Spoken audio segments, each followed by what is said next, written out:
I had never expected that one day I would be the guardian of an alien widow and her little girl, but life has a funny way of throwing us into unexpected situations. It all began on a routine fishing trip, far from the busy shores of the mainland, to a small and secluded island that was barely even marked on any maps. As a lifelong fisherman, I had always felt a deep connection to the sea, but that day would change everything. The weather was unusually calm for that time of year, and the sun had started to dip below the horizon when I noticed something strange on the distant shore. At first, I thought it was just a mirage, a trick of the light, but as I got closer, the reality of what I was seeing made my heart race. On the edge of the rocky island, there were two figures. One was a tall, slender woman, her features unlike any human I had ever seen. She was an alien, pale skin, luminous in the moonlight, and eyes that glowed faintly in the dark. Beside her, holding her hand, was a small girl, no more than 6 years old, with similar ethereal features but a more delicate frame. They were stranded. I didn't know what to make of it at first. My mind raced with questions, but I couldn't leave them there. Despite my initial hesitation, I made my way toward them, the waves crashing against the hull of my boat as I neared the shore. As I got closer, the woman turned her head, her glowing eyes meeting mine. She didn't speak, but I could feel her sense of desperation in the air. There was no mistaking it. She was hungry, weak, and alone. When I finally pulled up to the shore, the woman knelt beside her child, speaking to her softly in a language I couldn't understand. The girl looked up at me, her innocent eyes wide with fear, and then, unexpectedly, she smiled.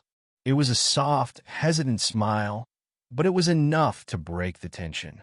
I had no idea who they were or where they came from, but I knew one thing for certain.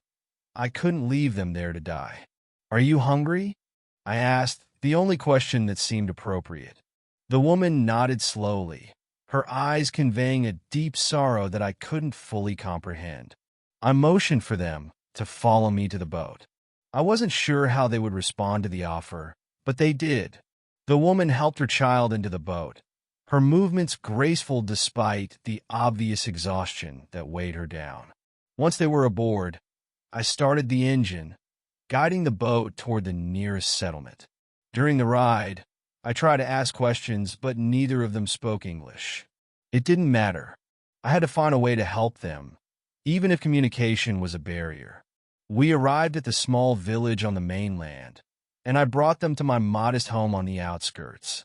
There I gave them food, simple fish and fruits I had left from my trip.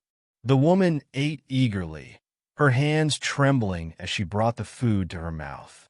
The little girl, though shy at first, took small bites, looking up at me with wide, curious eyes. After they ate, I gave them blankets to rest. The woman, whose name I later learned was Nyara, had the appearance of someone who had been through great suffering. Her clothes were torn and stained, and her skin was pale from what I could only assume was lack of nutrition. As for the little girl, her name was Lyra, and she clung to her mother for comfort, whispering softly in a language I still couldn't understand. Over the following days, I did what I could to care for them. I brought them fresh food every day, and slowly, Nyara began to recover.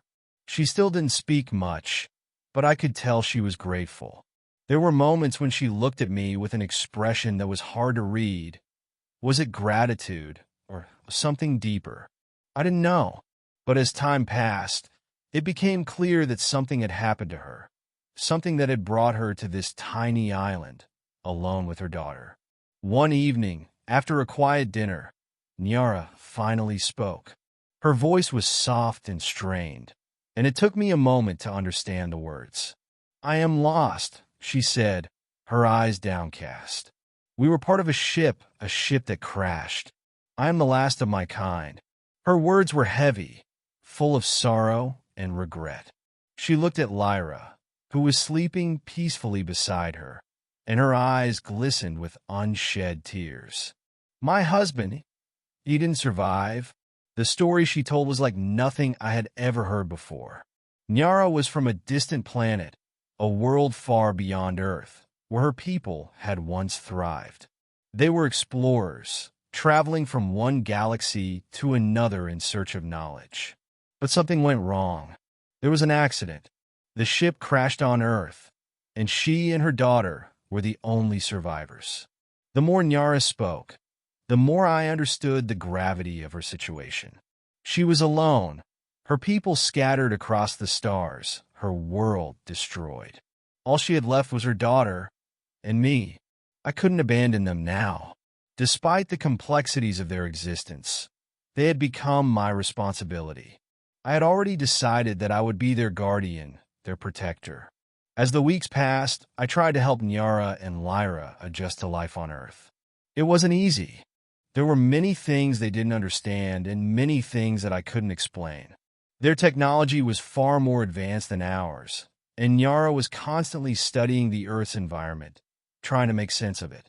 One evening, as I was repairing my boat, Nyara approached me, her face serious. "I've been studying," she said. "I can't stay here forever. I need to find a way to repair my ship and return home." Her words were heavy, and I understood the urgency in her tone.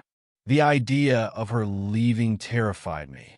I had grown attached to her and Lyra, and the thought of losing them was unbearable. Yet I knew she had to go. She had her own world, her own people. It wasn't fair to keep her here forever. "I'll help you," I said, surprising myself with the conviction in my voice. The next few months were spent in a blur of activity.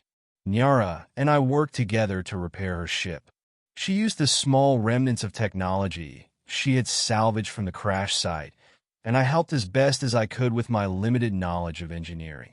We made progress, but it was slow. Finally, the day came. The ship was ready. It was a bittersweet moment for both of us. Nyara and Lyra would leave, returning to the stars, but I would remain on Earth, forever changed by the time I had spent with them. Before they boarded the ship, Nyara took my hands in hers. Her eyes met mine, and for the first time, I saw the full depth of emotion in them. There was gratitude, sorrow, and something else, something that spoke of a bond that transcended words. "Thank you," she whispered. "You saved us. You gave us a future." With those words, she and Lyra boarded the ship. The engines hummed to life, and the ship rose into the sky, disappearing into the vastness of space. I watched them go, knowing that I would never forget the time I spent as their guardian. They had been lost, stranded on a distant world, and somehow I had been the one to find them. And in doing so, they had changed my life in ways I could never have imagined.